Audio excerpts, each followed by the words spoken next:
Hello. My name is Lisa. Hello.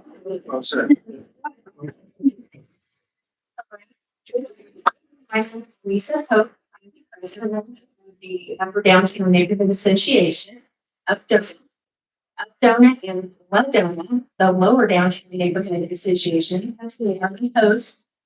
We can.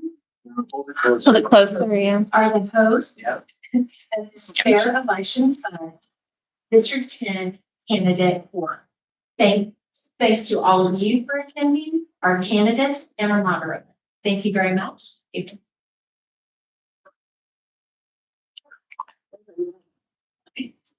How's that? Good. So I'm David Mazaki, and I'm on the board of directors for Ledona. And I just want to do a couple of acknowledgements. First of all, cell phones, if everybody can make sure your cell phone is on silent mode, then that'd be great. We don't want any disruptions. We also want to acknowledge the hard work of many volunteers that came together and collaborated to make this event possible. So we've been on a committee, we've been spending a lot of time putting this together. Really happy to see the turnout tonight. The other thing too is we want to acknowledge Home to Suites for hosting this event and very graciously, allowing us to use this venue. I think it's a really nice place to hold this thing. Without further delay, I want to introduce our moderator, Alice Brooks, former Denver City Councilman for District 9, as well as the president of Denver City Council. He's going to be our moderator tonight. With that, I'm going to hand it over to you.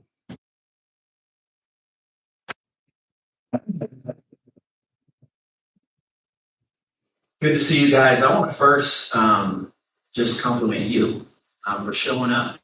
This is an important election in our city, and nothing happens without engagement and without you guys showing up. And so I really commend you. And now I'm going to tell you, go bring a neighbor next time. Come even deeper because it's important that this is going to be an important election for us. I also want to acknowledge we had two officers here. You guys stand up real quick. Will you give a hand to these?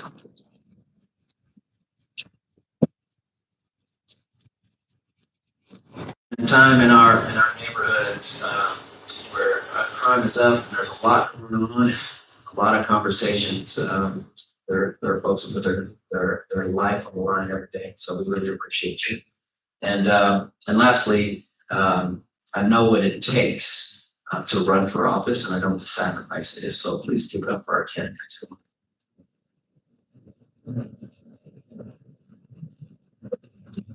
Thanks for putting yourself out there. It's not easy. So at this time, I'd like to introduce your candidates. At the end of the introduction, the audience will have an opportunity to applaud all candidates. I'm going to be a stickler about this. If you talk, if you do all that kind of stuff, I'm going to call you out. So don't do it. After which, we'll ask for silence for all of the room other than the person speaking. So ladies and gentlemen, from left to right, in alphabetical order, here are your candidates. Chris Hines, who is the incumbent for District 10, Shannon Hoffman, Noah Kaplan, and Margie Morris. Now you can give them.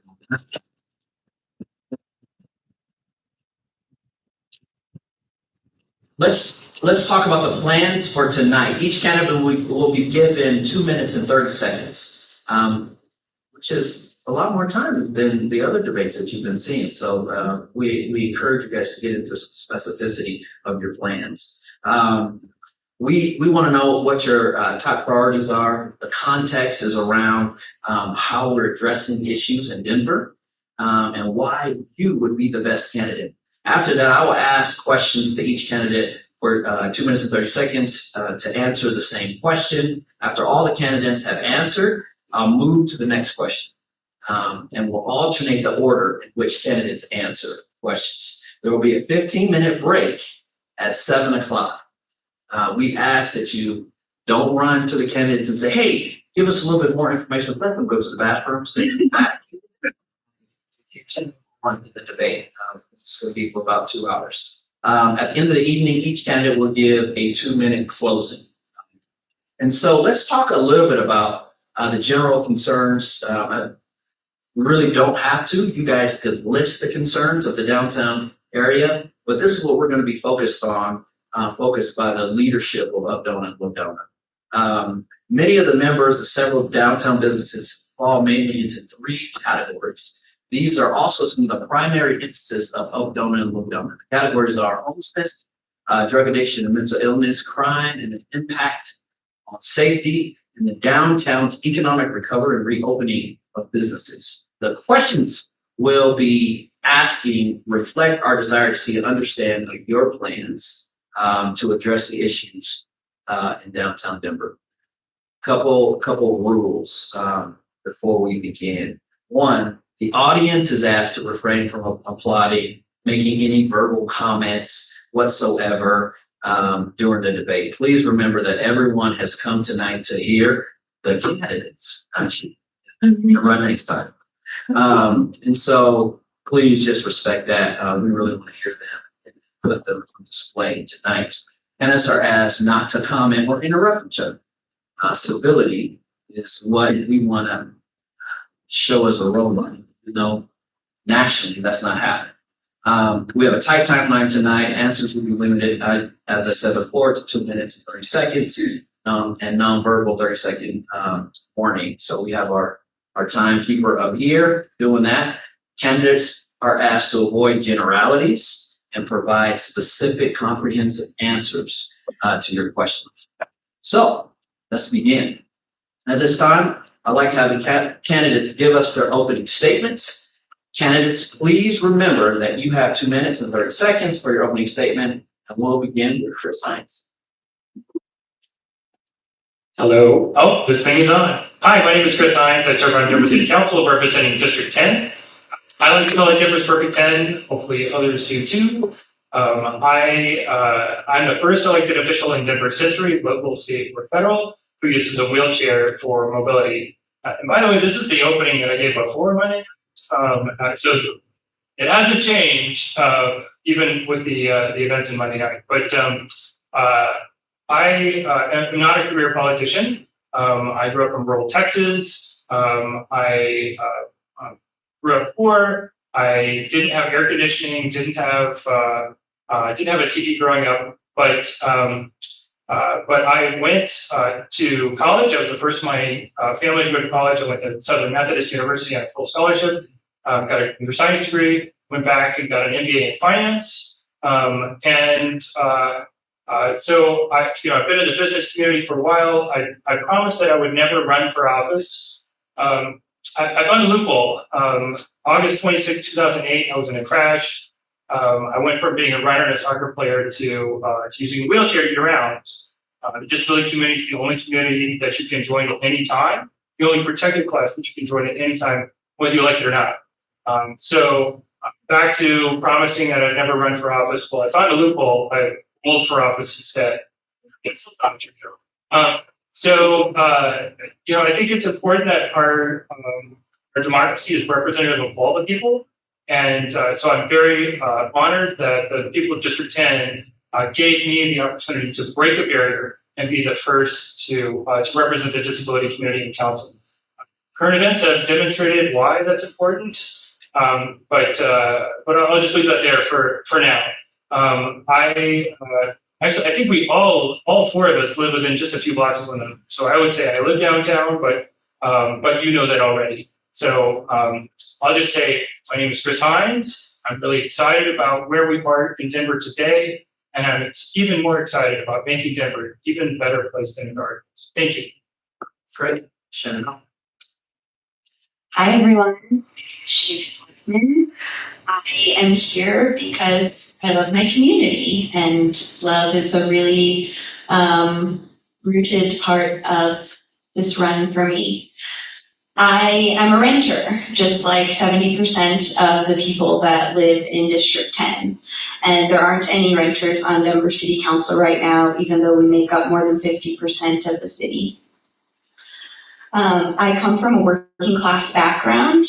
My mother is a hairdresser. My dad is a mail carrier. I have been an educator for more than a decade. I've worked several retail jobs in Denver, some at local small businesses, and currently I work for a nonprofit that's developing a multi-million-dollar affordable housing and grocery store project on a former RTV park and ride site. I am a vocal advocate for tenants' rights because my neighbors and I are living Denver's housing crisis every day. Our rents are going up with no end in sight unless we elect city council members like myself who will fight for and implement rent control. Many of our neighbors are facing eviction without any right to legal defense, which often leads to homelessness, an issue that we as a city choose to criminalize instead of investing in what we know works, what I believe we all know works and want, which is to house people. That is why I have gathered signatures and knocked on hundreds of doors for no eviction without representation last year.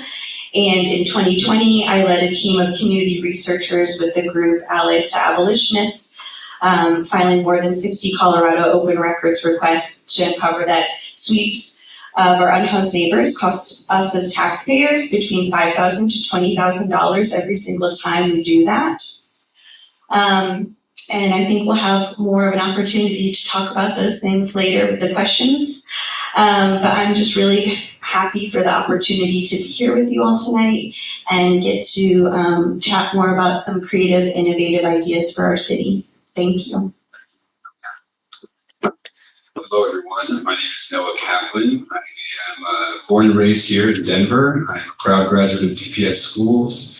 My parents were public defenders growing up, and they instilled in me a really strong civic sense. We had great values in my home of civility, civic and social responsibility, and our responsibility to provide for the needs of our community. I used that upbringing as a bearing in my adult life.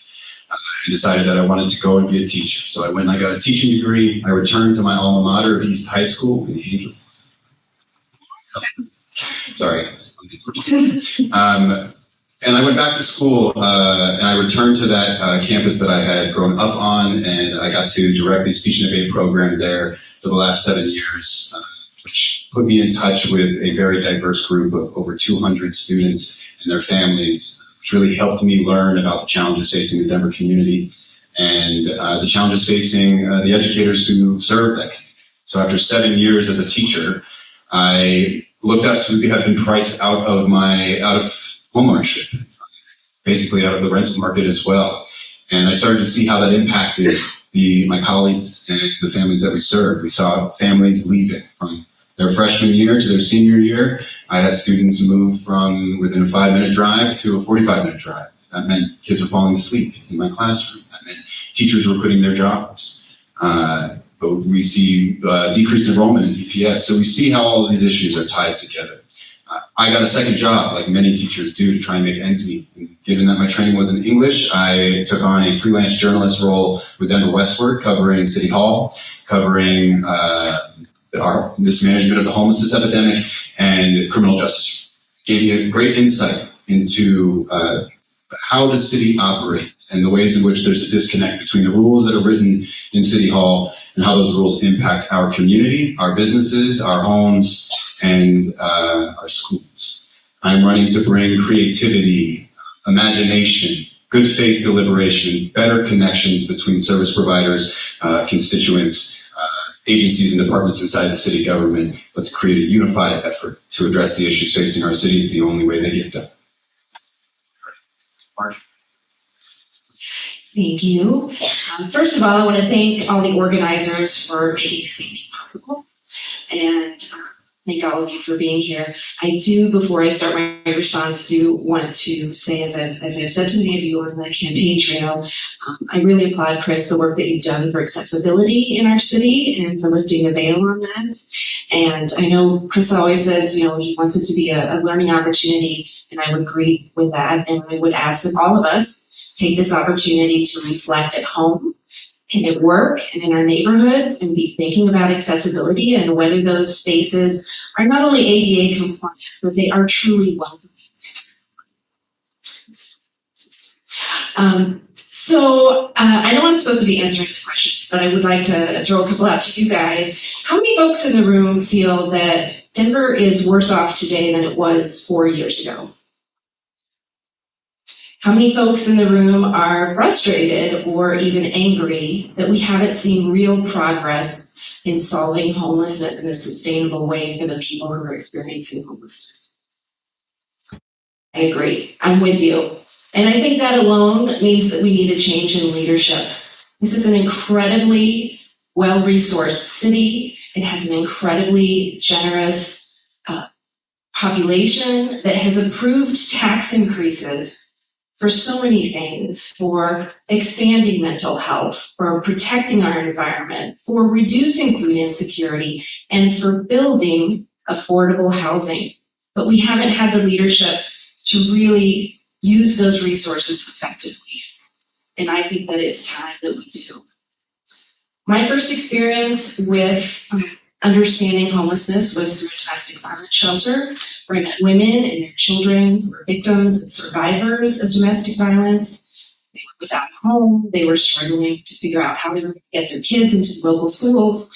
And it made an impact on me. And ever since then, I've been fighting for populations that are overly criminalized and are constantly facing housing insecurity. I'm a small business owner, a nonprofit leader with 2 years of experience in sheltering and housing and a lot of other components that intersect with homelessness. And I have the experience and the temperament to bring those resources together, community resources, community dollars, and solve these problems. Thank you. All right, thank you. We are off and running. Now I'm going to ask you a series of questions. There are about 7 questions that we're going to dig into. And I'll set them up this way. I always do an introduction and give you a question. So here's the introduction. Many of the people camping on the streets of Denver are seen as so-called service resistant and refuse offers of help of housing services. They often are violating the Denver's camping ban, and which was put in place 10 years ago. And in 2019, it was affirmed that 81% Denver voters, up donor and low donor, believe it is inhumane to allow people to continue to live on the streets, exposed to the elements in crime. Do you support the camping ban? If not, why not? If so, how do you plan to bring about more effective enforcement than we've seen in recent years? This time, let's begin with Shannon. Thank you. So first, I agree that it is not humane or compassionate for people to be forced to live outside on the street. With that said, no, I do not support the camping ban. As I mentioned in my introduction, I and a group of community researchers have found that it is an extreme waste of money. It costs between $5,000 to $20,000 every time we conduct a sweep or an enforcement of the camping ban, and that was just the information that our community researchers could find. Because of our advocacy, the city auditor has agreed to put that in his auditing report, and those full numbers will come out this April.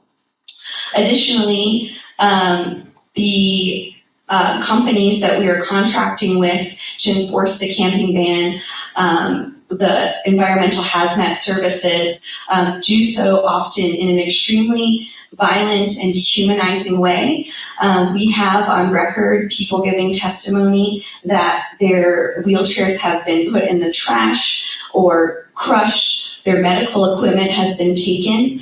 And additionally, when we push people around, it makes it very hard for service providers to be able to connect with people and provide needed services that do get folks into housing.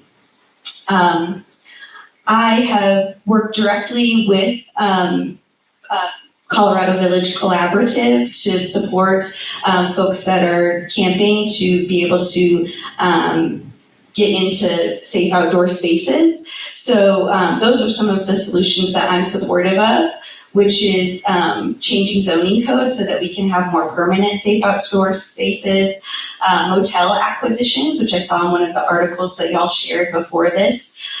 Master leasing is another solution that I would be supportive of, where the city leases spaces that folks can live in, and it ultimately ends up being cheaper than what we are currently doing. Thank you. So for the past couple of years, 2.5 years, I've worked with an outreach group that does outreach and resource connection to unhoused communities. I've worked in these encampments for the past 2.5 years, and I've witnessed a lot of sweeps over the course of that time.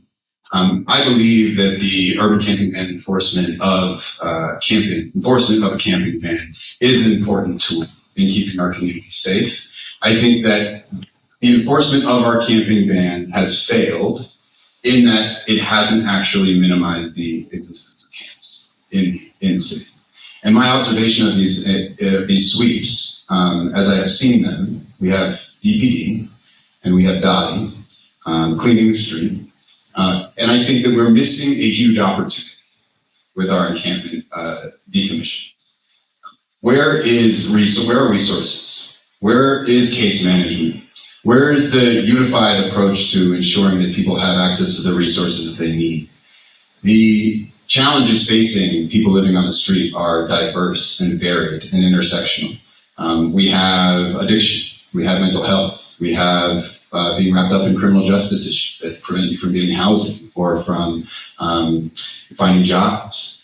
We need to combine, to coordinate our approach to enforcement of our camping ban with better communication and better coordination between city services, between nonprofit services, between private recovery treatment, and our law enforcement. We're missing a huge opportunity to collect data during encampment sweeps. We're missing a huge opportunity to approach people in a way that opens them up to accepting resources.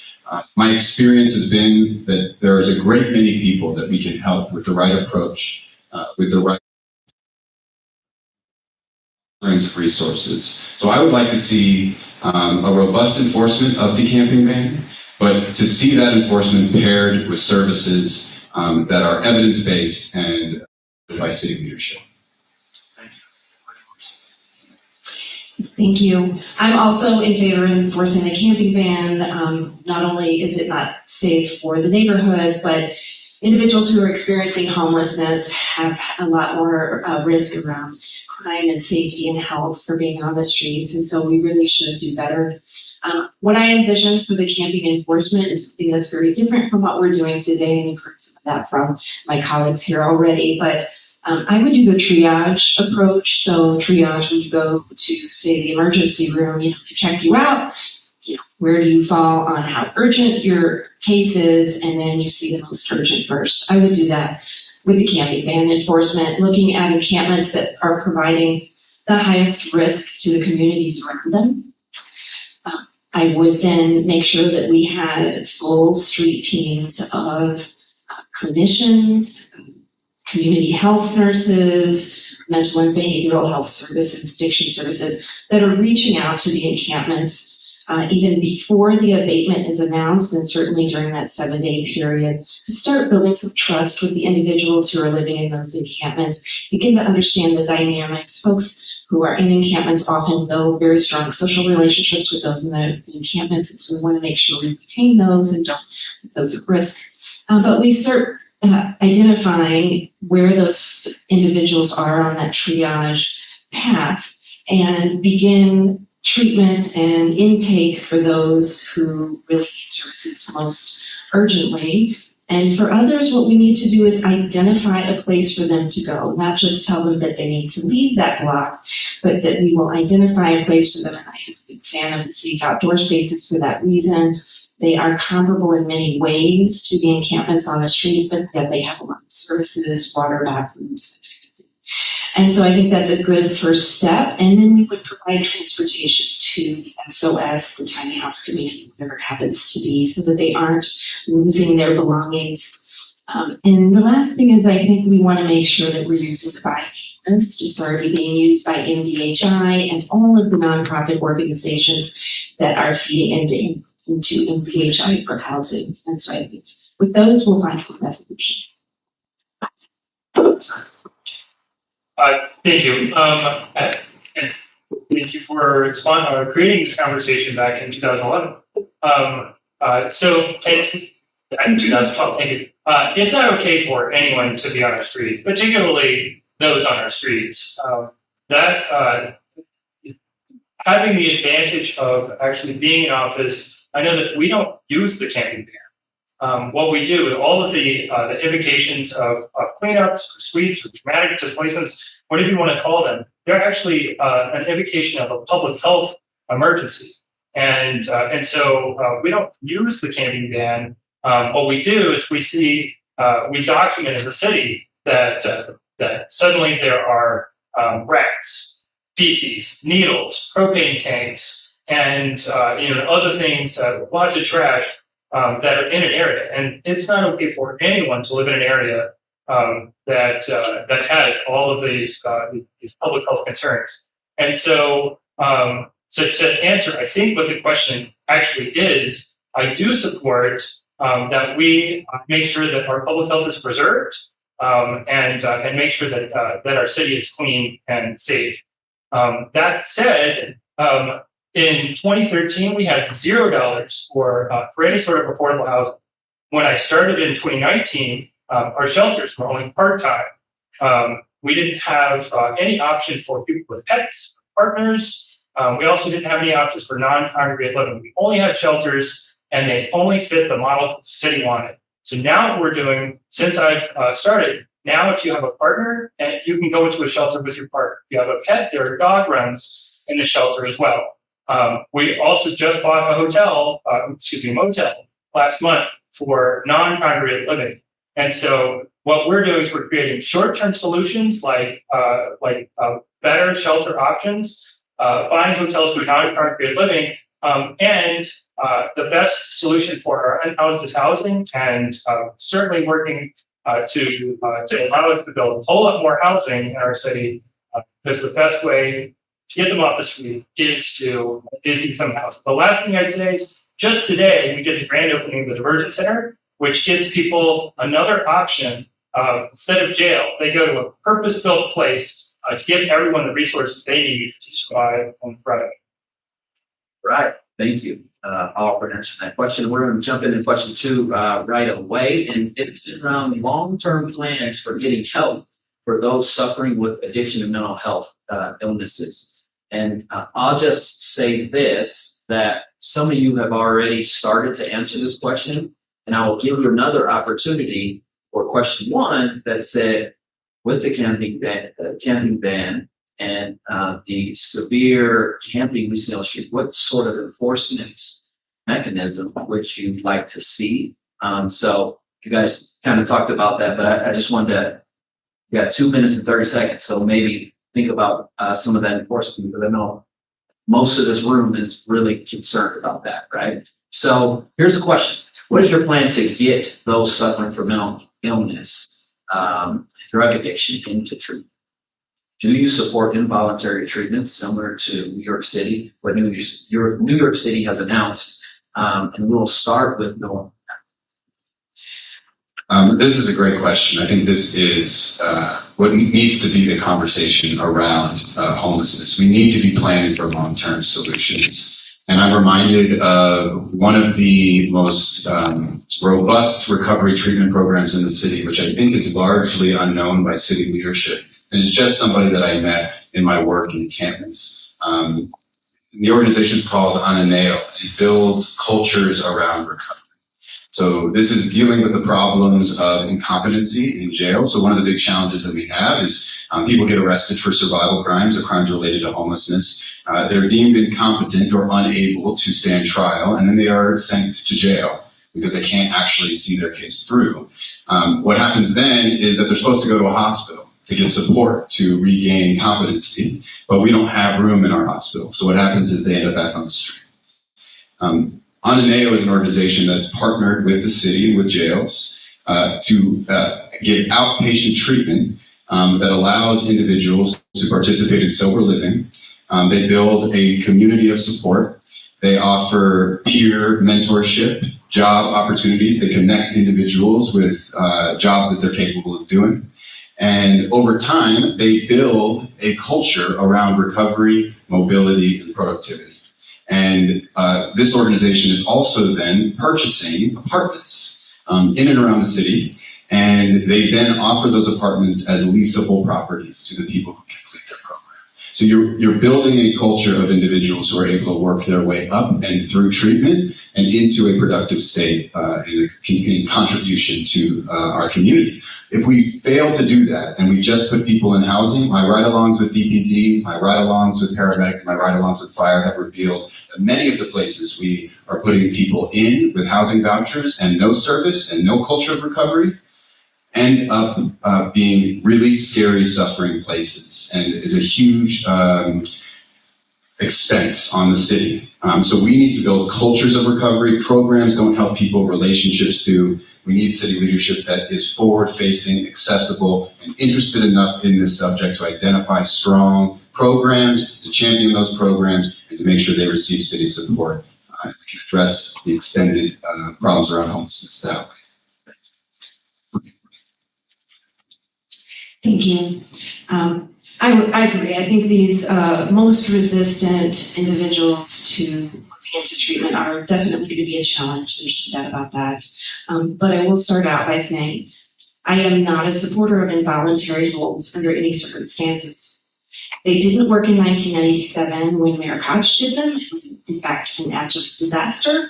There's no evidence showing good results from those, and I don't think we should replay that and repeat. We've already done it. We need to try something new. One thing we do have that has good results here in Denver is a youth diversion program. So for youth who have addiction, misuse, or severe mental health, we provide the opportunity for them to enter a diversion program before charges are pressed. They have the opportunity to work with the case manager to create a treatment plan that is specific for them, and that if they complete the treatment plan, then charges will not be pressed and they will avoid having that record with them and will be receiving treatment. We have incredible results from that. 85% of the youth who were offered that completed the program. Of those, 82% then had no additional involvement with the judicial system for a year, which says together that works out to about a 71% success rate. That is enormous. I mean, I have worked in these fields long enough to tell you that a 71% success rate is stellar. So I'd love to see us expand that beyond youth and into adults. Now, what I'll also tell you is that Boulder already does have a mental health diversion program for adults, and it's working well. And so we should look to them about their learnings from that and how we can expand it here in Denver. The challenge is that comes with costs. And in fact, it was being, they were looking at it at multiple, I think it was 4 or 5 places across the state, and all but Boulder lost their funding, and it hasn't been continued, but it also shows great success. So I would like to see more of that. And I want to make sure that we're thinking about prevention on the front end, because if we're not preventing on the front, we're never going to have a solution at the end. And what I would say about prevention is right now, Colorado, is dead last out of states ranked for mentally healthy states.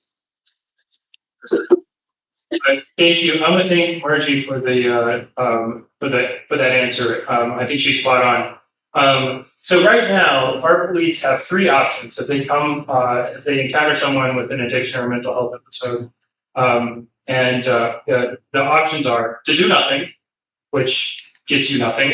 They can issue a ticket, which also gets you nothing, or they can remove the individual and take them to jail. I mentioned the AID Center. It's an alternative intake diversion center. Its grand opening is today. It's something that I've been working on since I took office. It has already been, its soft opening was in November, but its grand opening was at 2 p.m. today, and it's at 13th and Elati in lovely District 10. And it is exactly what Margie was talking about. We actually stole a gentleman from the city of Los Angeles. Also has had their issues with people experiencing homelessness. And that is exactly what the Diversion Center is meant to do. A police officer can take someone to the Diversion Center instead of jail.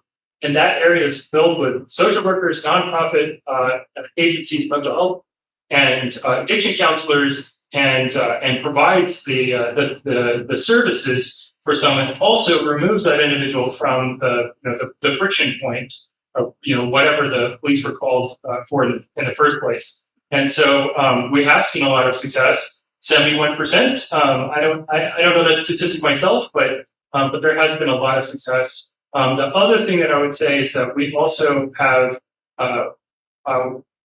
that was a police opportunity to remove someone to the diversion center. Another thing that we're working on that I care a lot about are the STAR program. That didn't exist when I started. Then we went through a pilot, and now we added another $3.4 million to the STAR program just last month. So now we have 10 vehicles, 16 teams that can work 24/7, 365. They have a civilian vehicle with a paramedic and mental health professional that go respond to 311 or 911 or non-emergency calls and provide actual subject matter expertise with addiction and mental health to the people who are experiencing that addiction and mental health episode. It's had a lot of success. We've become a national model, and I think we should continue to encourage it as well as the diversion center. Thank you. Thank you. So, as was said earlier, when we have public health emergencies, we're talking about public health emergencies is something that came up in the last question, and it's also in this question. So, public health emergencies require public health solutions. When we're talking about when we're talking about encampments where we have fecal matter, trash, that's because we haven't provided a public health solution, which would be bathrooms or trash service. Here, when we're talking about public health emergencies around mental illness or substance misuse or use, that's also because we haven't provided public health solutions. So currently we don't have enough spaces for people who want these services, right? For people who want the services. So there's a question within here about involuntary treatment. No, I agree with Margie. I'm not supportive of that. I'm supportive of people's bodily autonomy. What I am supportive of, that is also in New York City, is a plan that they have around safe consumption sites. And here in Denver, a group, the CCJRC, Colorado Criminal Justice Reform Coalition, had an opportunity to visit one of these sites, and I got to learn a lot from them about their visit. It is a city building where folks are able to legally use drugs, but also there are many other services offered in these buildings. There's mental health support, there's acupuncture, there are other offices where folks can have, connect with a social worker. The other thing about it is that it's loved by neighbors, and there have been no overdoses at these sites. There's a bill in the State House right now that would help clear the way so that we could do that here in the city of Denver, and I'm a proponent of that. I'm a proponent of putting more money towards a mental health regional treatment facility, and that is where I'd like to see us put our dollars into public health solutions. Right. Question 3 dives in a little bit more to the history in Denver on ending homelessness. So even though Denver has spent many millions of dollars to address homelessness over the past 18 years since Denver's growth program first began, our homeless population has increased. Some other cities have seen declines over the same period of time. Aurora has recently proposed a shift from housing first model to one in which it seeks better to address the root causes of homelessness.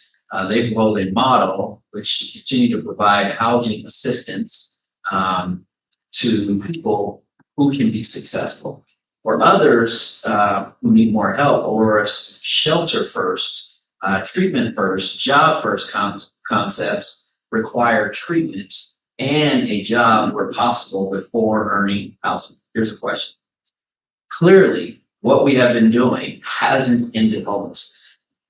would you support a program similar to what Aurora is considering and support contracts and service providers that pay for recovery results rather than housing results? If not, what is your plan? For this question, we will begin with Margie.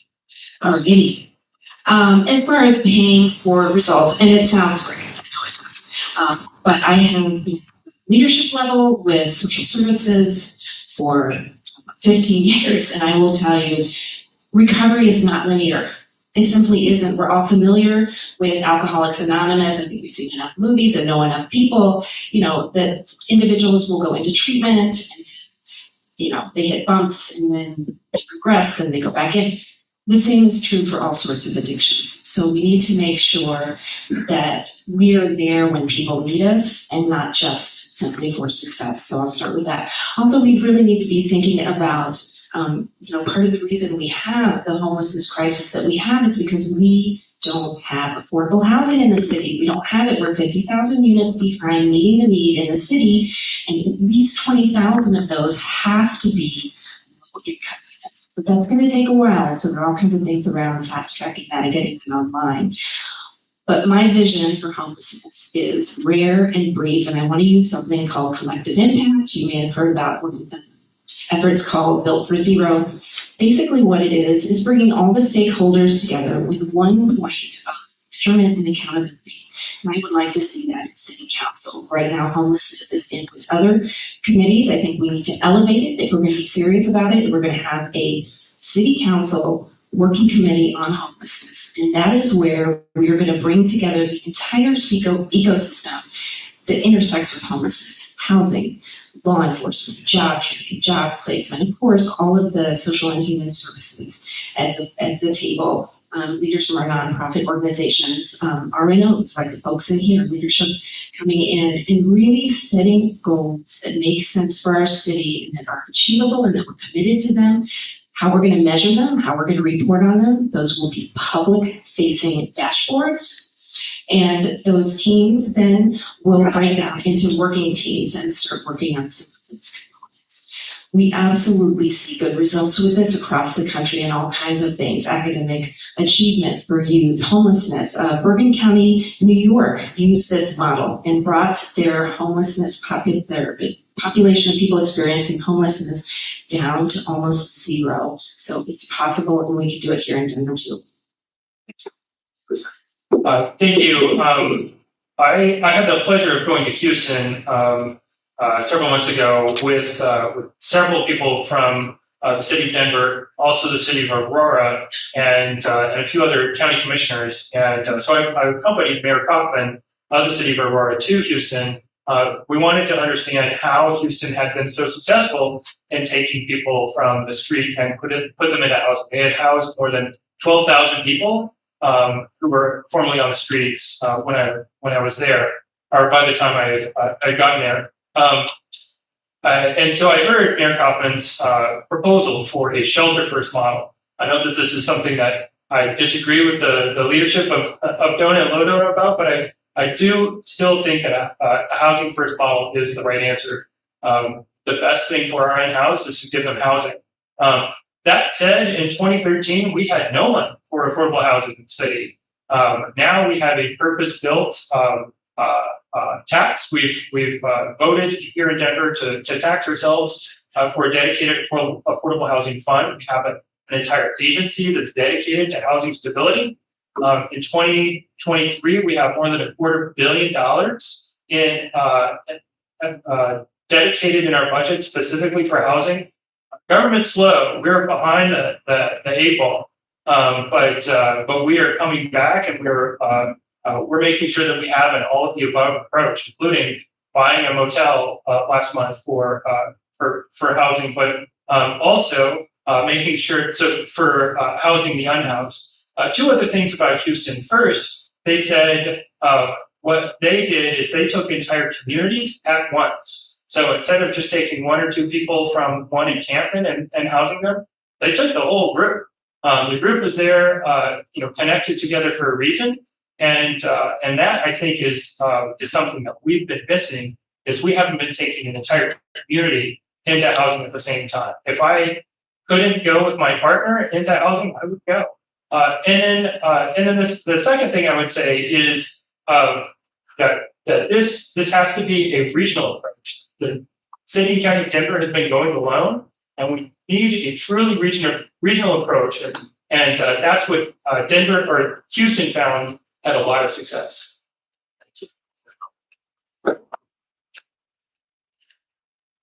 So the root cause of homelessness is a lack of affordable housing, truly affordable housing. So when we're talking about that we need to build 50,000 units in our city, that's for people who make between $20,000 to $50,000 a year. And one of the primary ways that we're building affordable housing is through low-income housing tax credit housing, which is built by private developers. I work on a low-income housing tax credit project that will be owned by a nonprofit organization in Montbello. So I share this because often on these projects, we don't get enough units at that deeply affordable level. So one of the things that I am a very strong proponent of is creating a social housing developer. And this is an idea that recently passed in Seattle just a couple days ago. So what that would do is allow the city to become the developer of housing and then build these units, and then any profit that comes from that goes back into a pot where we can continue to build more affordable housing. It also works much like a LIHTC model because there are low rents for folks, and there are folks that have higher salaries and can pay more and can offset those rents. The people that we are seeing become unhoused are children and families and elders. So we need housing for those folks. We certainly need housing that's also permanent supportive housing, right? So that in a housing first approach, that is what we need. We need to house people, and we also need to provide folks that need them with services that they need. The other things here that I would just give you a laundry list is rent control, rental assistance, just cause eviction, legal eviction defense, apartment acquisition funds, cooperative housing, and community land trust. All those things we could talk about for on and on, but I got my yellow card, so I'm gonna pause. Some great ideas from my colleagues here, and I want to echo the importance of affordable housing and the city's need to invest in that type of initiative. But I do think that we have some concerns around the way we decide to treat individuals who are unhoused, and we have a quality control problem. We've invested hundreds of millions of dollars to try and address this problem, and it's only gotten worse. I think what we need is a city council that is interested in learning as much as possible about the resources provided our community by nonprofit service providers, by for-profit service providers, and by city services. I think with a better understanding of the needs of our community, the needs of the people living on the street, we can identify the right kinds of services that can provide the help that individuals living on the street actually need. I would love to see, what I'd love to do is, if elected to office, I would be interested in staffing a social worker to be a community liaison, specifically intent on understanding all of the services offered to our unhoused community in our district, and building strong relationships and understanding what need is this particular service serving and how can we create a continuity of care. Because we cannot continue to offer a housing voucher for someone to go to East Colfax and then a job placement up on Santa Fe and then a mental health service downtown. The needs of our community are complex, and that runaround doesn't help anybody. So we can fund it as much as we want, but it will not solve our problems. We need a coordinated effort, and we need to identify strong service providers and leverage programs and support for those particular services that we know are offering that kind of support that can actually get people stable, productive, and back in a sustainable place. Because I have a little bit of time, I want to reiterate that my experience living or working with unhoused people I have met people who were given housing and ended up back on the street. I have met people who had housing, but they kept a tent on the street because that's where their community is.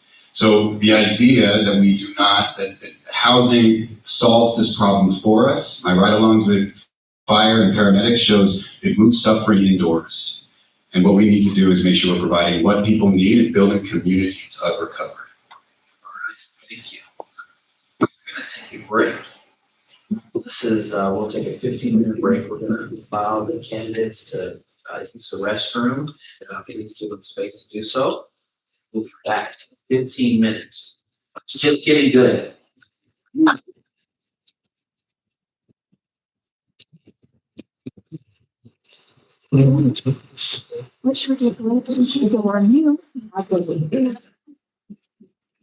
Hey everybody, we are just going to mute the live stream for a few minutes, so bear with us. We will be back.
There, I unmuted so Shannon can say hi. Hi, fam. Thanks for joining. Harold's here. I just came to see if someone could put something in their bag for me. Okay. It's almost over.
All right, we're going to get started again. We're on question 4. If you're keeping track, you can send the question and then allow the candidates to have closing statements. So, this next question is around crime rates and Denver Police Department underwrite strength.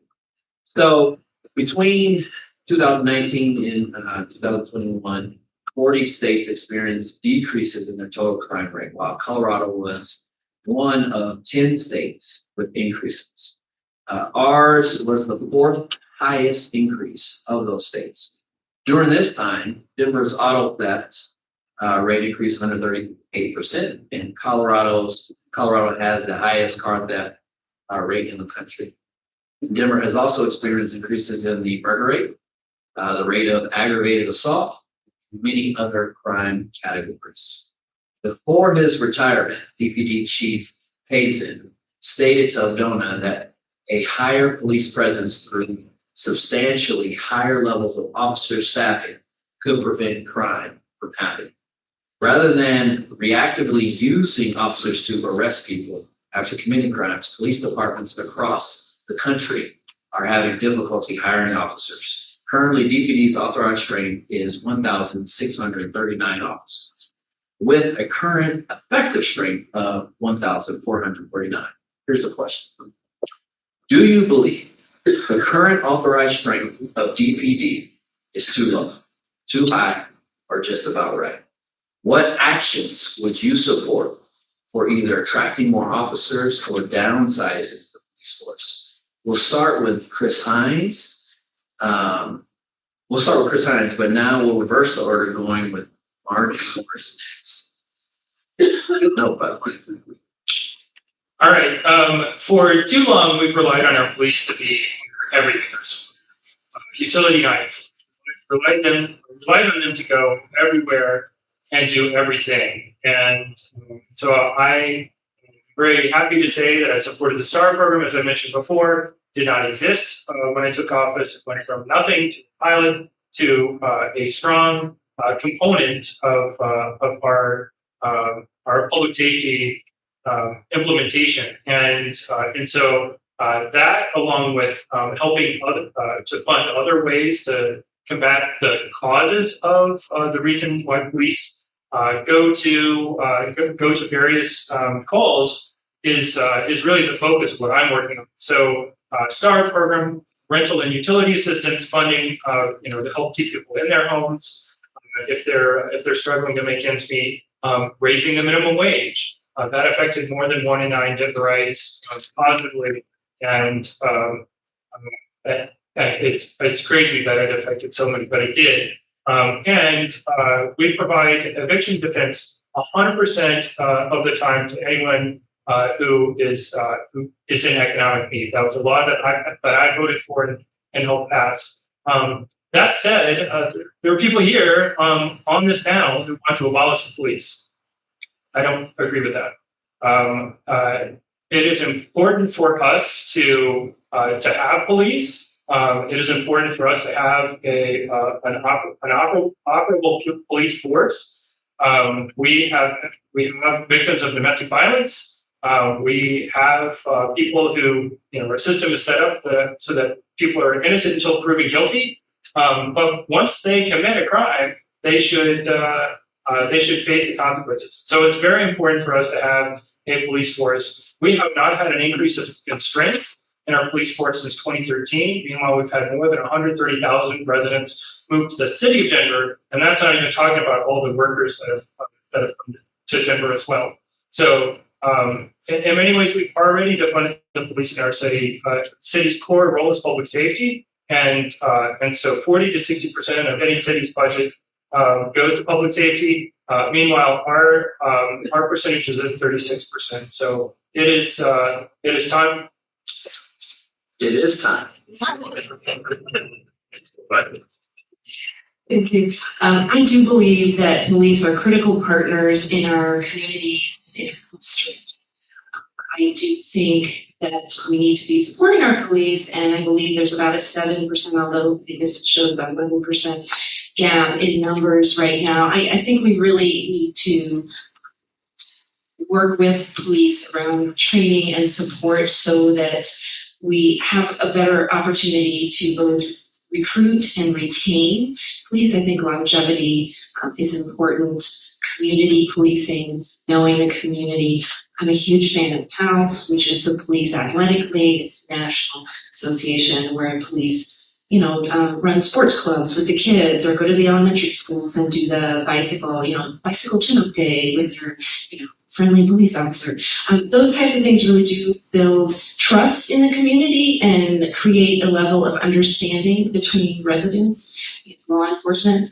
That being said, I am also a huge fan of the alternative policing that we have for some of these mental health and less critical crises that are in our city. So the Star Van, and we love that they are now at 10, because one of the issues was they were only Monday through Friday, 9 to 5. And so now that they're going to be 24/7, 7 days a week, I think the great results we've already seen will only increase. We have co-responders, so a clinician and a law enforcement officer, and now we have parks rangers with a clinician. So we're really doing some innovative and creative things that are showing really good results. I can only imagine, and I haven't had the chance yet, it's on my list, but that the police would be excited to have partners taking some of those lower levels so that they can focus on some of the more important, the car theft, and the gun violence, those types of things. I did work in gun violence quite a bit, gun violence aversion myself. And what I will say are there are things that in our community we can do to reduce gun violence. Part of that is giving everyone an opportunity for job training and have a job. Part of that is making sure we have support for education. Part of that is mentorship. There's a reason why OJJDP provides all of the money for mentoring in the United States from the federal government. That's the Office of Juvenile Justice and Delinquency Prevention. So I just want to start with a story that was really impactful to me. I tutored a young man on East Colfax. I tutored him for a few years, and I saw him testify at a council meeting recently to report to council that his mother had been shot in a drive-by, and it took DPD 45 minutes to get there. A representative from the police department said, our officer deficit is impacting our response times in high-risk communities.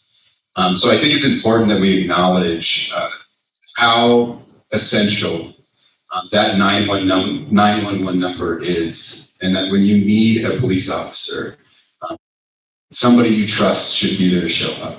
Somebody who's well-trained, somebody who ideally has touch points inside of our community, somebody who is partnered with alternative response teams when applicable. So I will echo the things that my colleagues have said up here. I'm interested in co-response, I'm interested in alternative response, but I'm really interested in building stronger connections between law enforcement and our community. I think the narrative we have about law enforcement doesn't acknowledge the complexity of that job. I think that city council can take a stronger role in telling that story and highlighting the complex service that law enforcement offers so many people each and every day. I did a ride along with Precinct 6 a few months ago at this point, and was very impressed by the compassionate and patient service that officer gave to citizens of our city all day long. And I want to see cadet programs in schools become more robust. Let's bring in our young people. Let's build connections between young people and the officers who serve our community. And let's allow those young people to find purpose and passion in public service, just like Commander Sanchez, who directs, is the chief of patrol. Chief Sanchez is the chief of patrol for DPD, who was a Lincoln High School graduate. I want more people from our community policing our community. And that way we can build trust and improve our public safety outcomes. More investment in law enforcement. Let's make sure we have the best police officers in this city that they know it.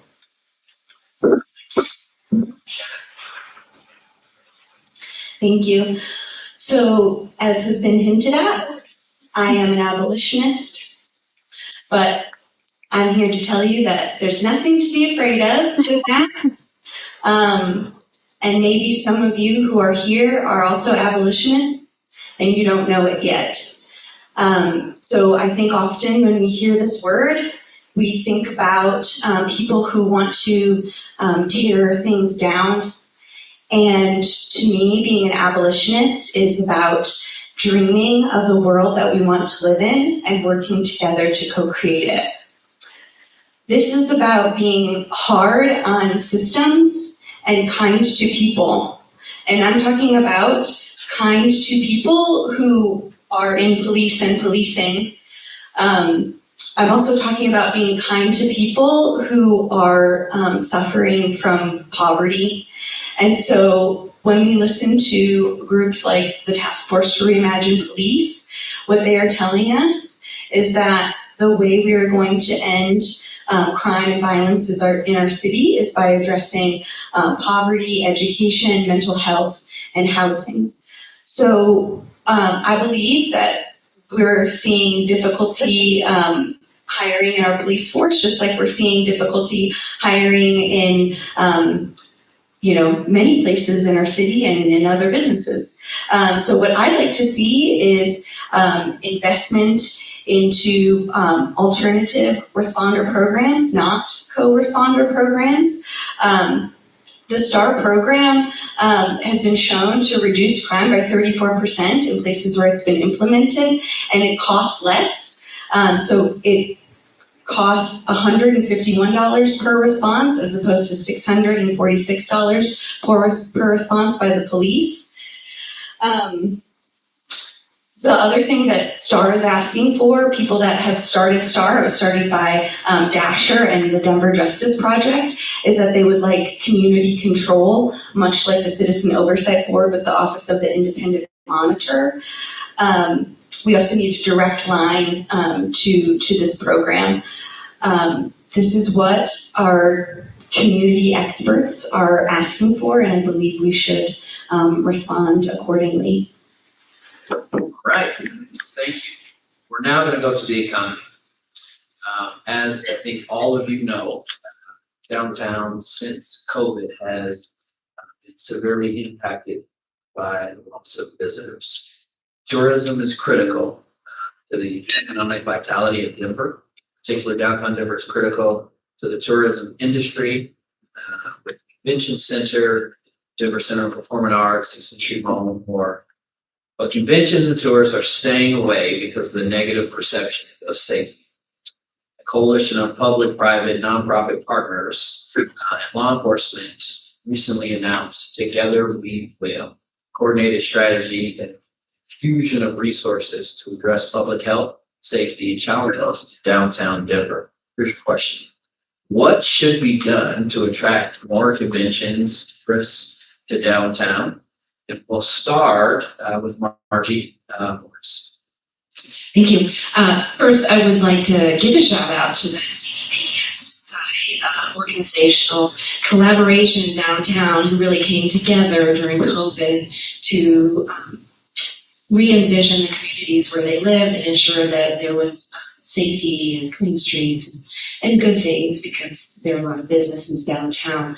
A lot of what they did in that collaboration is what I'm talking about doing at the city market level, housed in city council.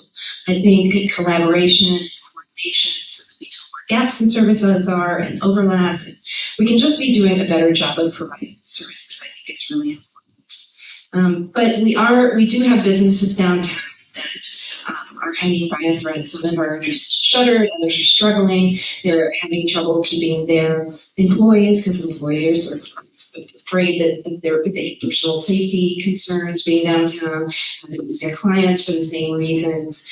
We have residents. I've talked to so many residents who already have a place and they're going to be moving to it, or maybe they're moving outside of the core of our district out to other parts of the city. And that has a real cost in tax revenue. And that's what funds the services that all of us have talked about all night that we so desperately need in our city. So it is important to keep it vibrant. So I'm going to take a page out of Shannon's book and I'm going to list a whole bunch of things in rapid fire order. One, I think we should look at retaining major arteries in our downtown and possibly, or at least consider shutting some of the less critical roads and turning those into big open spaces that we can use for, say, a food truck market, that we can have a whole entire block that's just kid-focused things to do. And gosh, maybe we can get the Children's Museum to move down into the Central Business District. Think about expanding the plans already for the 5280 trail, making them wider and more inclusive. How about extending the beer trail into the Central Business District? I mean, I think we need to be creative on some of these things. But at the end of the day, I think what we really need to be doing, bringing people downtown, I think making sure that downtown is safe and vibrant is going to bring most people downtown. And I will just throw out there this morning, because I have a good friend in Hong Kong. Hong Kong is giving away $500 tickets to go visit them. Maybe we should do that. No. So I've lived adjacent to downtown most of my life. I had my first date at the United Artists, the movie theater at 16th Street Mall. And it's really important to me that that space becomes a space where families are welcome to return to the city. I think that addressing our public safety concerns, putting a city council office on 16th Street Mall, social worker outreach and connective services to address our homelessness crisis, I think is key. We have to solve that problem. So bringing people downtown, I think DDP's Pop-Up Denver, which is giving opportunity to young and diverse entrepreneurs to come and get a toehold on 16th Street Mall. They don't come to 16th Street Mall for the McDonald's or the Subway. Let's give them something more interesting. Let's give them something that represents our character. Let's invite a renaissance to our downtown area. I think in that way, we can champion and bring in conventions and festivals and all kinds of things, but we need to be acknowledging the ecosystem, the environment, and we need to be able to facilitate the kind of experiences that we all live in Denver for, right? This is all about making memories with one another. I think with that tone and tenor, that approach, what kinds of memories are we providing our families and our visitors? I think we can have a really exciting future in this city. Multimodal transit. I'm going to echo Margie here. We got to find ways that people can get downtown without driving a vehicle. I want to see shared streets. I want to see e-bikes and discounted travel and connecting our rail system with our bus rapid transit. I want to see all of these things work together. And I want to see a city council person who will champion more conventions to come here. I want a national speech and debate tournament to take place at our conventions. I think that would be a wonderful thing to offer our city and to build on that tax revenue and allow us to address these other concerns that tax revenue allows us to. Shannon. Thank you. So one of the important things to me about Denver, one of the things that I love and has helped make it a home for me is connections to small businesses.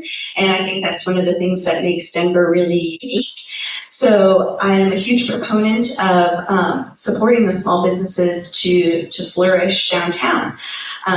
When I first moved here, I had the great opportunity to work at Hope Tank, which is a small business that sells gifts and also supports local nonprofits. But I also saw that store is also a community connection place. It's a third space for people. And so it's really providing service to our community beyond just selling goods. It's also a gathering place for community members. So I think that we need to support those small businesses and their ability to flourish, which can look like legacy business ordinances to keep small businesses downtown.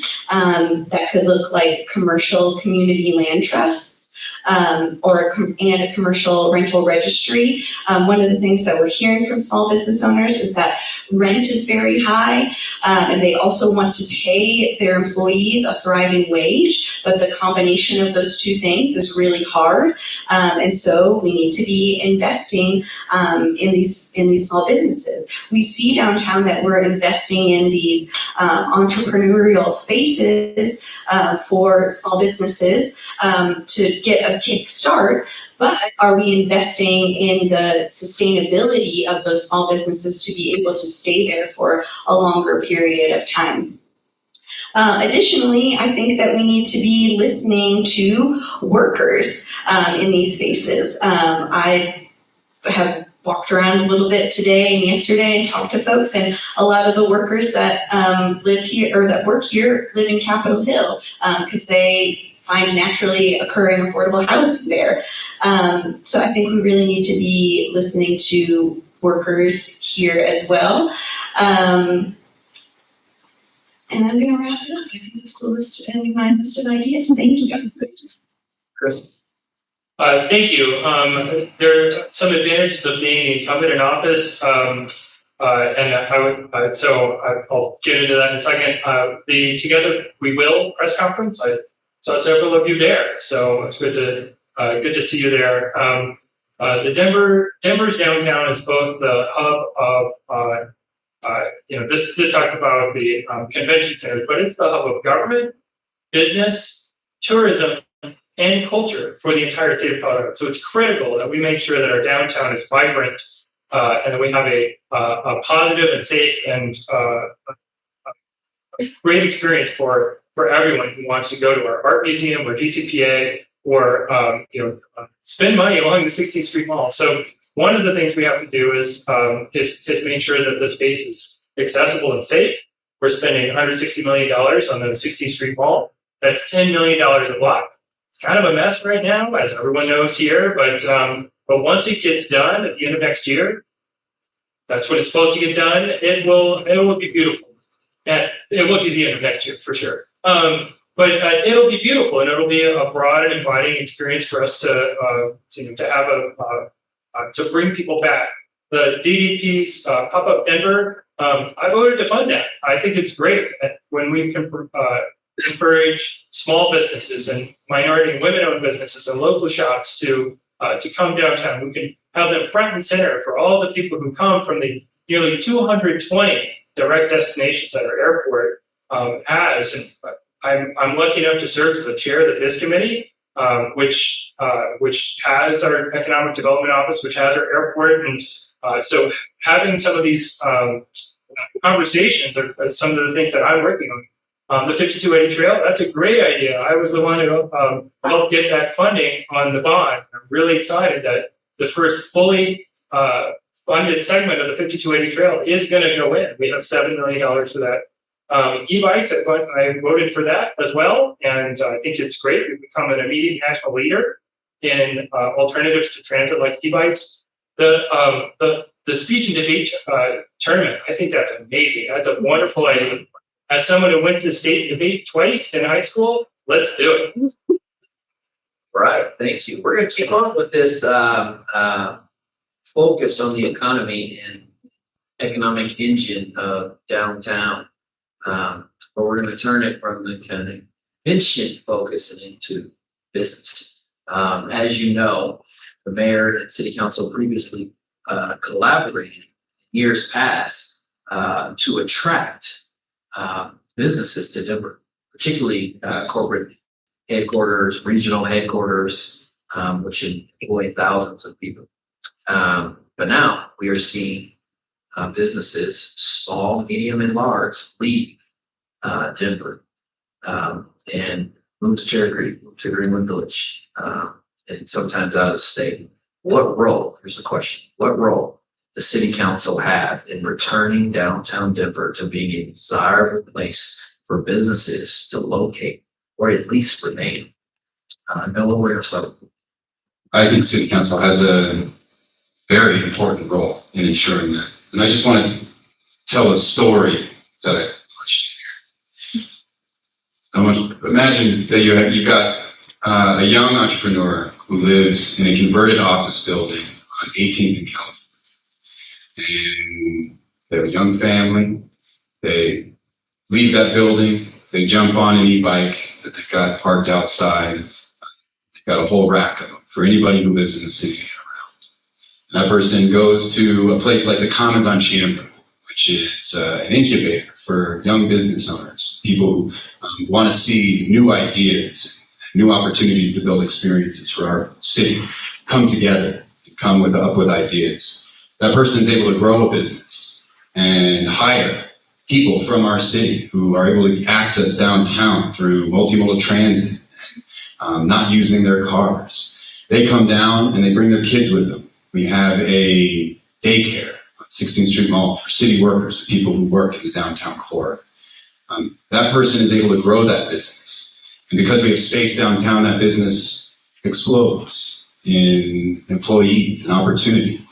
And the whole city, everywhere we are, everybody's drawn to come downtown again for arts, for culture, for opportunity. That story is not possible right now. But I think with the right imagination, with the right initiative, with some curiosity and good storytelling in council, I think that vision is possible in the next 10 years. And I want to be a champion of that story in our downtown core and to make that dream a reality.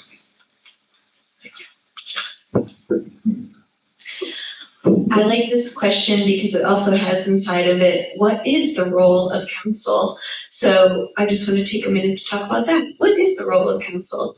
Well, in the city charter, it says that council members can do 3 things. It's not just voting on bills.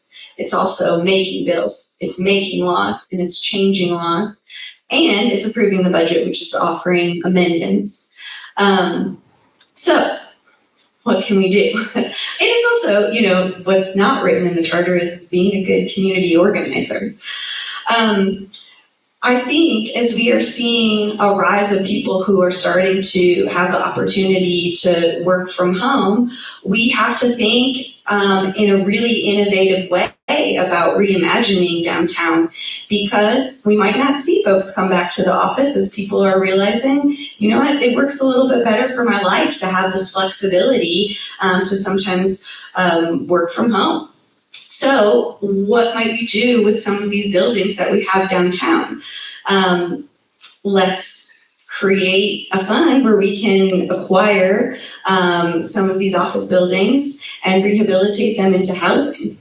I think that is hugely important. Additionally, as has been mentioned, we do need to work on ways that people can get in and out of downtown on multimodal ways.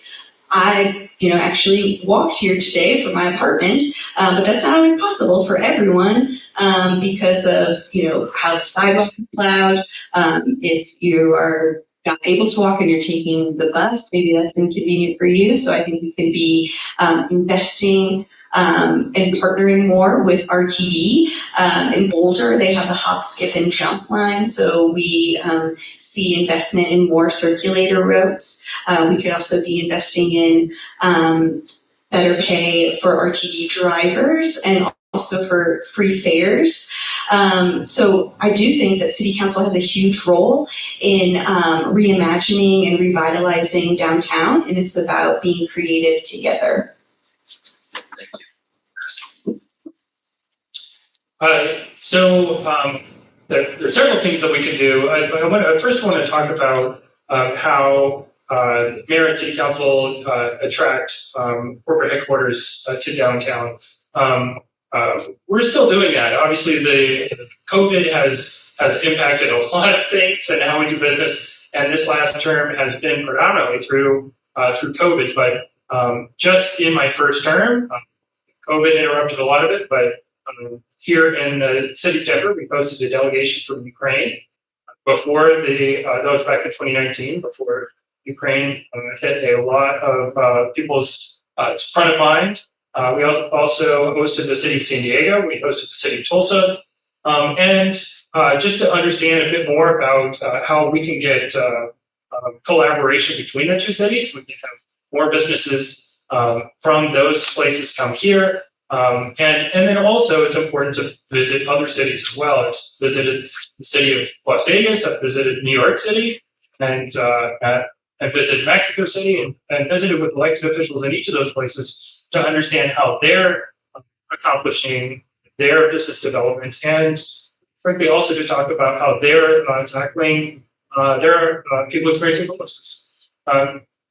Other things that we can do, in addition to the comments on Champa, I'm on the board of the Smart Cities Alliance, which is a new majority forward organization. It's an incubator just a couple blocks from the comments on Champa. So the idea there is to take underserved communities, so women, minority-owned communities of color, but also it includes the disability community. And how can we have an incubator and accelerator for businesses owned by the new majority, and have them embrace technology. So it's all centered around 5G adoption, and how can we get these organizations on board. We have applicants from all over the world that are here, that are coming to that want to come to the city of Denver, and we have several Israeli companies in the application process.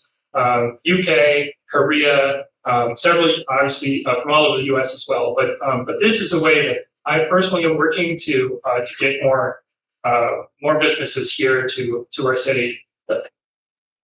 Thank you. Thank you, Mark.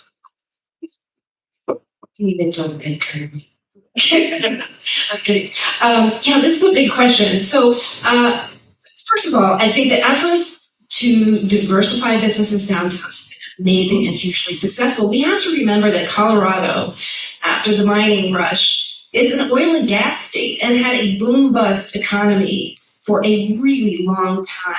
And so kudos to those who came together and said, we can't continue to have this. Let's diversify what kind of businesses we have in our city, and that's great. But what I've been hearing from some of those larger companies that are really like a VF Corp or someone who's moving a lot of people is housing, you guys. It's housing. They don't have housing for their employees, and they're living way outside of Denver. Comes back to housing.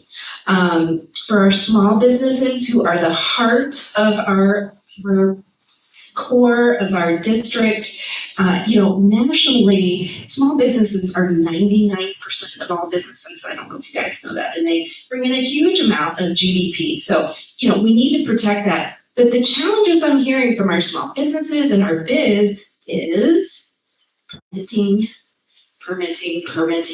zoning. So we have created bottlenecks in our bureaucracy that are creating real costs from delays and actual costs to our small businesses in making changes, to expand, to get started up. What I would like to see is in that permitting process that we have a fast track, like pre-check versus TSA. Use the fast track lane for permitting for those things you prioritize. Let that be small businesses in our core. I think that's important. So we want to make sure that we're doing everything we can as a city, and that definitely falls under city council to be able to do some of those components.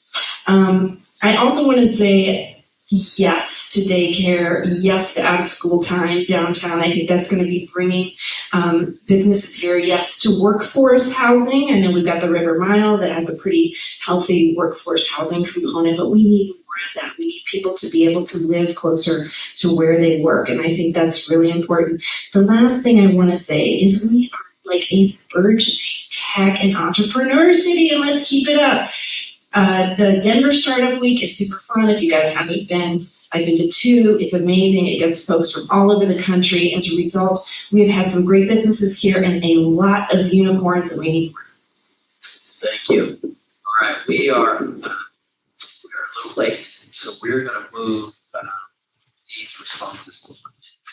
Okay. So it's been great though. Thank you guys for all of your thoughts on this. All right, this is the last question. And as a Denver City Council former member, and seeing the legacy of council members we've had in the city, it's a very important question.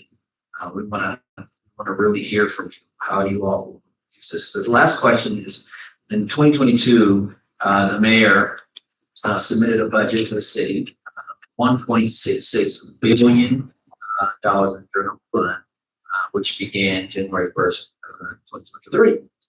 This is a question. If elected, what will be your main budget priorities for District 10?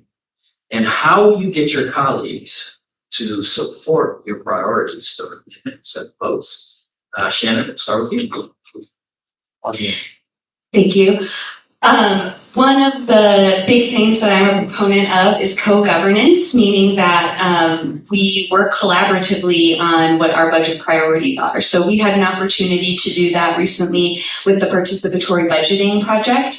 I run a small community program called How Shit Gets Done in Denver, and we had an event to talk to folks about the budget and get suggestions from folks that they entered into the participatory budgeting process, and one actually won. So we can talk about this later at the happy hour, but I brought a visual aid.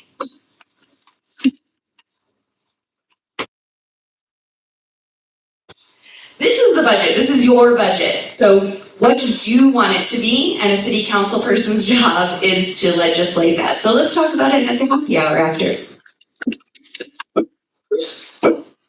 All right, a city's core role is public health, safety, and welfare. So if I have to boil it down to 1 minute, that is our job as a city, is to ensure that our city, that people feel safe getting around our city, that we can walk our dog around the block or hold hands with our partners and walk around the block. Of course, not me because I can't walk, but you get the idea.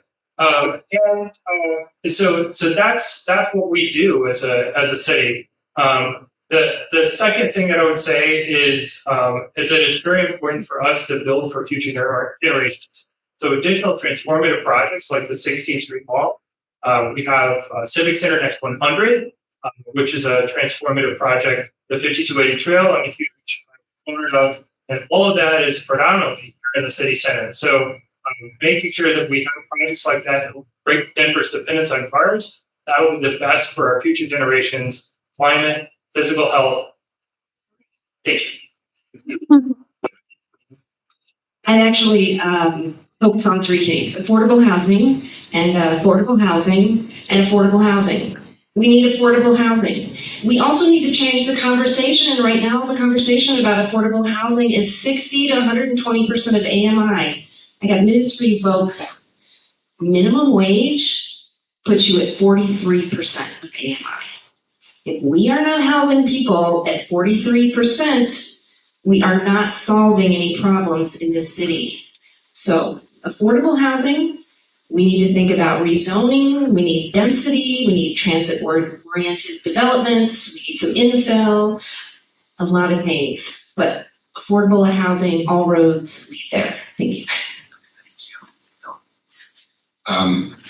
I agree that affordable housing is a primary concern to me as an educator. I want to make sure that teachers are able to live in the communities they serve. I'm very interested in exploring residential conversion of these empty office buildings. We can do wonderful things to bring families back to downtown if we convert those buildings to house families with housing, family-oriented housing stock. And we can do that by also providing some affordable housing opportunities there. We need to do infill in other areas to ensure that the workforce in the city is able to live in the places they work. I'm also very much concerned about public safety, and I want to The city has abdicated its responsibility to our young people at the schoolhouse door. I want to see more funding in the budget for after-school programming, for internships, for externships. Let's give our kids something to get excited about, something to be hopeful for, and let's give them an opportunity to avoid the violence that we're seeing every day.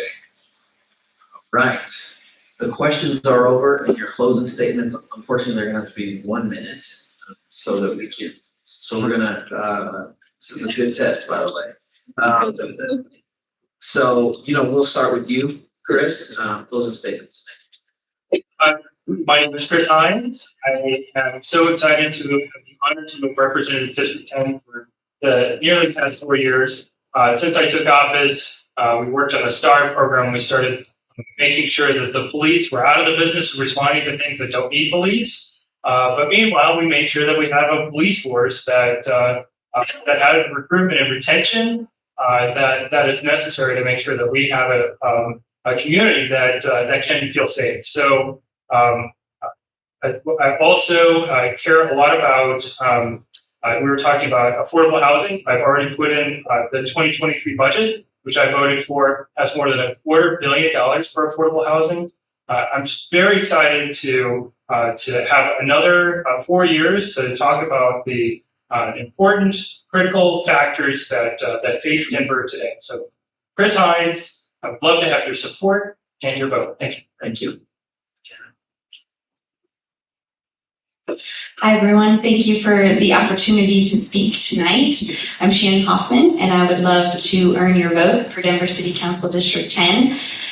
This is the job I'm applying for, and you all are the employer. So you get to decide if I or any of us meet these qualifications that you're looking for. And I hope one characteristic that you're looking for is integrity, which means working with people you don't always agree with, but integrity means living your values everywhere, all the time, and being willing to come to the table with people who think differently from you. So please know that I will always be open and transparent with you when we agree and when we don't. I hope you connect with our people-powered and heart-centered campaign at Shannon Loves D10 on social media and shannon-hoffman.com. Thank you. So there's a lot of great ideas being talked about up here. I think your job is to figure out who you think is most likely to get these things done. And I want to tell the right story about our district and our city. I'm interested in building relationships from the unhoused person that has a tent set up outside my apartment, the law enforcement officer who works precinct 6 off Colfax, to the business owner, to the social worker, to the developer who's going to help us solve our housing crisis. I think that we can tell a really beautiful story. And I think we need better storytelling and stronger leadership in council to get that stuff done. I have deep roots in this city. I love the people who live here, and I really want to see a brighter future. I think that we are on the cusp of a great renaissance in Denver. We just need somebody to tell the story. I'm interested in being that person. First, I'm honored to be with this group up here. Everybody has huge hearts, and you've got a lot of good choices. I would say Denver can continue to misuse our precious public health and safety resources with an ineffective and dangerous sweep process for folks living on our streets. Or you can have a council person who will bring together the resources for a coordinated, collaborative, and effective data-driven process to bring real solutions to the homelessness crisis in our city.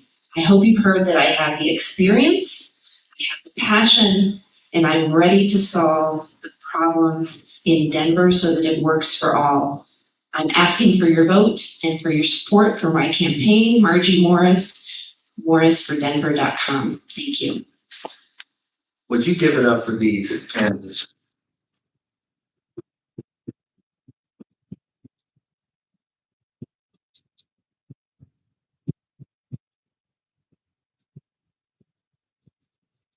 Just wanted to say, A lot of these folks disagree. They come from different backgrounds, but this was the most civil, respectful, shaking head. You know, they're shaking their head in agreement over each other's comments. So I just want to thank you guys for inspiring us in our democracy that is really crumbling all over the place. But you guys, just give one more. And I was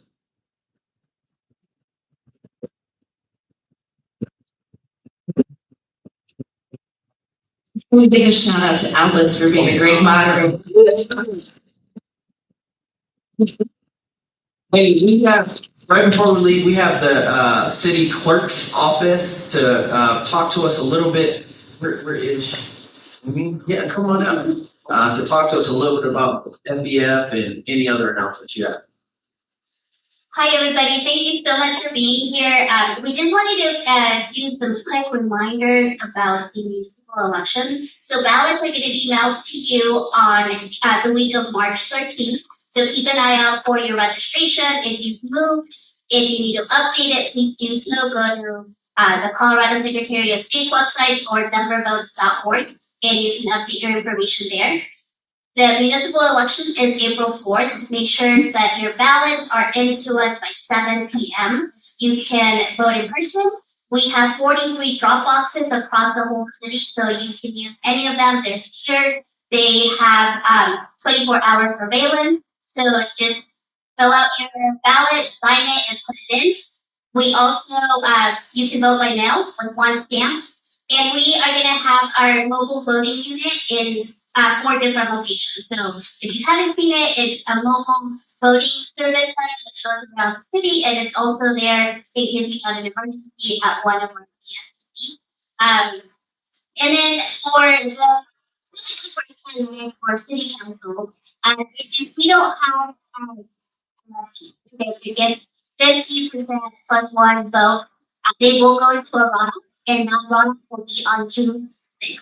So we will have most likely have a runoff in June. So this year in June, and then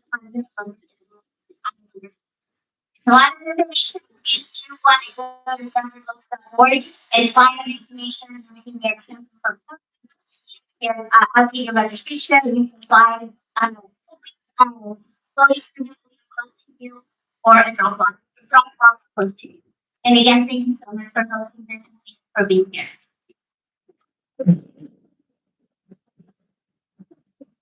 Lastly, we give up Updona and Ladona for really sponsoring this.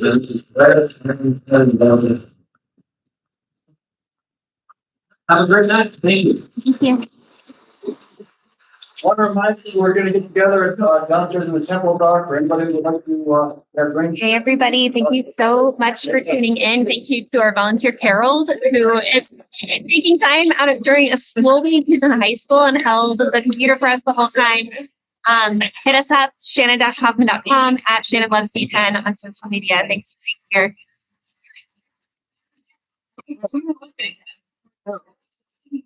Oh, sorry. I didn't mean to shoot.